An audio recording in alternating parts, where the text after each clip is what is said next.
Alright guys, what is happening here? This is the Lumix S5 Mark II. This came out way back in 2023, but on the right side we got the Sony A7 III, my trusty old one from 2018, way back already, and as you see it still looks pretty decent in my little hands. Side by side, next to each other, they look quite similar in terms of size and weight, but the S5 Mark II is definitely a tad bigger, a tad more bulkier, you might say. But in overall, with the right lens with it, the weight itself is pretty much the same, I would say, in terms of how you feel in the hands. I don't have the biggest hands in the world, so for me, both are really good. The Sony, of course, has a old school tilting screen, and the S5 Mark II has a nice little flip out screen.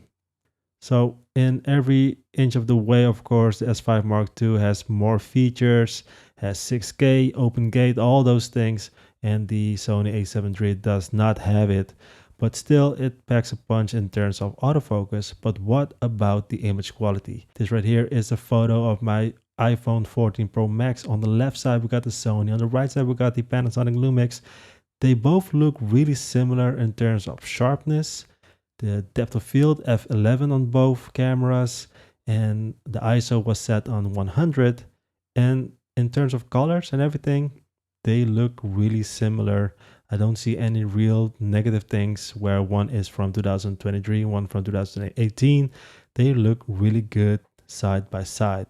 But what about video? Again, here on the left side the Sony, on the right side the Panasonic Lumix, and there is a huge difference. Both shot on 4K 25 frames per second. You know, you see here the Lumix looks more brighter.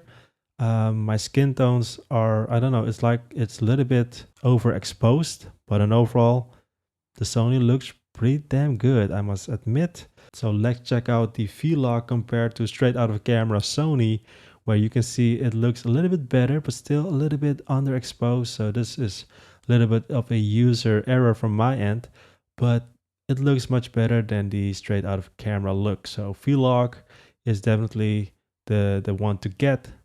But in overall, I have to say, guys, the Sony A7 III really packs a punch still in 2024 compared to the Lumix.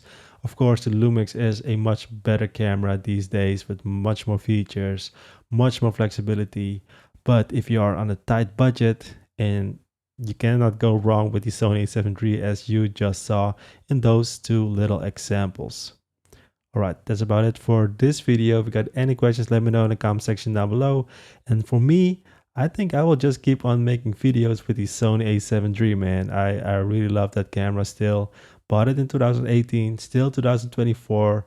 You know, it's crazy, but it still really packs a punch. And I think that's the reason why I don't tend to switch that much with cameras, and because in overall for the things that I do, this is good enough.